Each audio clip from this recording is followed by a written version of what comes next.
तुम्ही पाहत आहात MCN न्यूज मराठी। श्री संत गजानन महाराजांच्या 115व्या पुण्यतिथीनिमित्त आज विदर्भ पंढरी शेगाव नगरीमध्ये विदर्भासह राज्यभरातून आलेल्या अबालवृद्ध भाविकांचा मेळा जमला आहे। राज्याच्या कानाकोपऱ्यातून कमी अधिक 400 दिंड्या संत नगरीत सप्ताहभर डेरे दाखल झाल्या होत्या।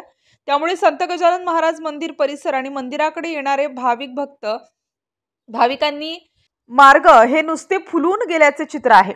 हजारो भाविकांची मांदियाळी, आंब्याची तोरणे, केळीची पाने आणि रंगीबेरंगी फुलांनी मंदिर परिसरात रोषणाई करण्यात आलेली होती आणि आकर्षक सजावट दर्शन बारीमध्ये सकाळपासूनच लागलेल्या दीर्घ रांगा श्री संस्थांतर्फे उपलब्ध करून देण्यात सुविधा, शेकडोंच्या संख्येतील सज्ज सेवेकरी, गणगणगणात बोतेचा होणारा गजर, विठू माऊलीचा नामजप, चाहो दिशांनी शेगावात दाखल होणारे भाविक असा संतनगरीचा आज थाट आहे।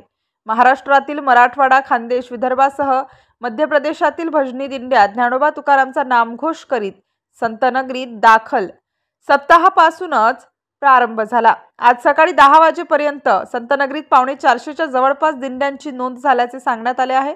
या दिंड्यांची सुसज्ज व्यवस्था गजानन महाराज संस्थांमार्फत करण्यात आली होती।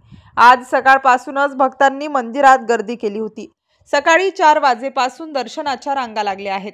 MCN न्यूज मराठी करिता शेख अजीज मोहम्मद, शेगाव ग्रामीण।